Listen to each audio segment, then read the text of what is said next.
Malam semuanya. Gimana Bang? Tanggapannya terkait Tanggapan saya tentang siapa namanya Niki putrinya Loli. Nikita ya, Laura. atas nama Laura dengan saudara Fadel ya, berikut dengan pengacaranya yang ramai di media. Kalau menurut saya sih kurang tepat ya. Kalau laporannya Nikita Mirjami mengenai laporan anak di bawah umur dihamili gitu lalu diaborsi, itu sudah tepat menurut pasal 81. Ancamannya 5 tahun penjara dan maksimum 15 tahun penjara, 15 ya, apabila terbukti memang demikian. Tetapi patut kita curigai memang Nikita Mirjami kan menyekolahkan anaknya di Amerika. Laura itu kan di sekolah di Amerika. Lalu kemudian tanpa memberitahu orang tuanya, tiba-tiba dia pulang bersama dengan Fadel. Kemudian Fadel juga menyimpan Laura di rumahnya atau di apartemennya. Kemudian Nikita Mirjami entah tahu dari mana, dari medsos, dia menjemput putrinya lalu membuat laporan polisi. Laporan polisinya tentang pasal 81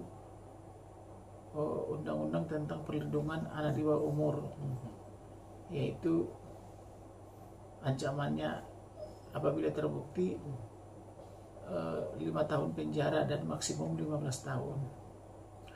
Nah, pertanyaannya bagaimana membuktikan itu? Pertama adalah lihat aja CCTV bandara. Di CCTV bandara itu ketika mereka pulang sama Fadel tidak. Kemudian bisa dilihat tampilan perutnya seperti apa. Dan dibandingkan dengan sekarang, kalau memang tampilan perutnya atau perangainya itu seperti wanita hamil, kenapa sekarang tidak seperti wanita hamil?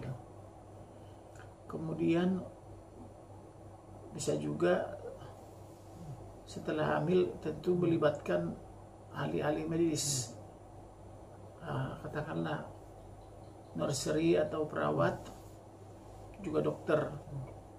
Nah, siapa dokternya, siapa nurserynya kan bisa dijerat apabila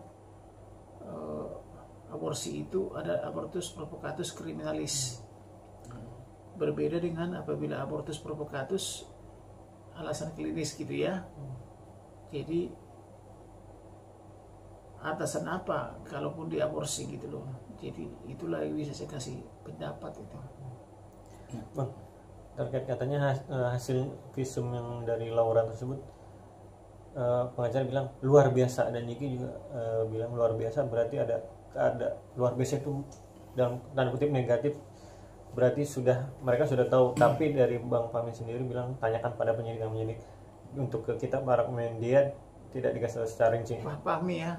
Gimana menurut Abang sendiri? Nah, aneh juga kalau Fahmi menyatakan tanyakan pada penyidik sementara dia belum mau memberi keterangan kepada penyidik. Dipanggil pada hari Jumat yang lalu kan dia bilang berhalangan. Si Fadel. Itu Fadel ya, Fadel. Fadel ya. Dia berhalangan Fadel itu, dan sampai sekarang saya dengar belum memberi keterangan. Panggilan kedua untuk Fadel itu tentu kan hari Jumat ya. Harus disertai dengan surat keterangan sakit dari dokter. Nah, kemudian ada tadi alasan dari si Fahmi. Fahmi itu siapa ya? Pengacaranya Niki.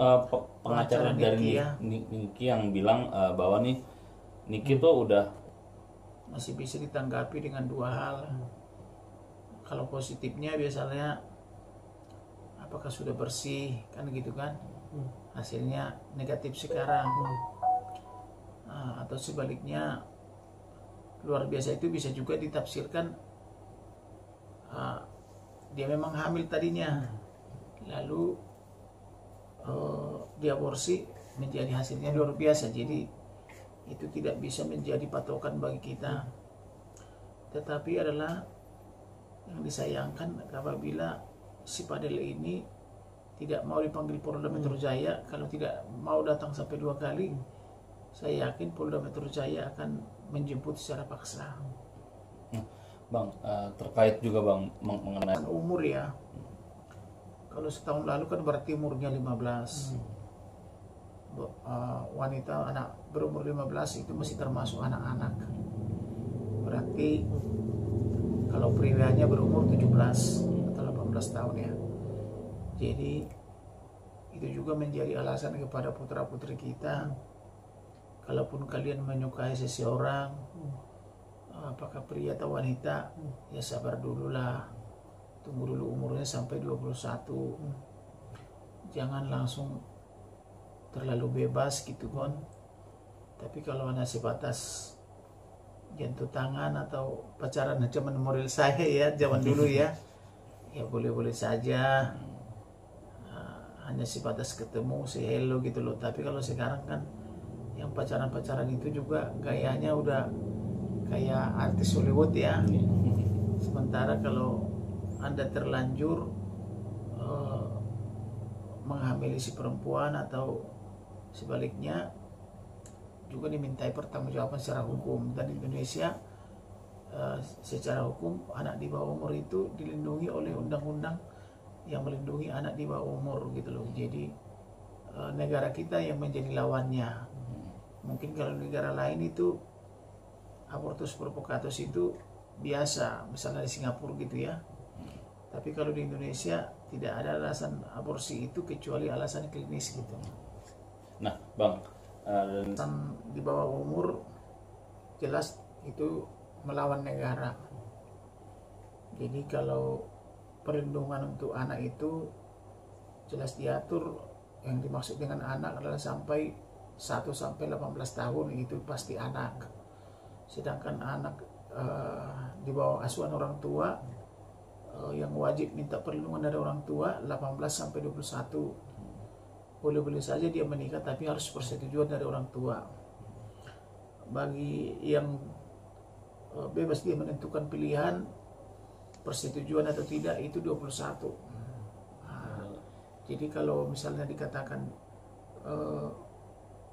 apakah ini menyelamatkan Padel, tentu tidak ada yang diselamatkan karena masing-masing kan tahu resikonya. Undang-undang berlaku di Indonesia kan mengatur demikian.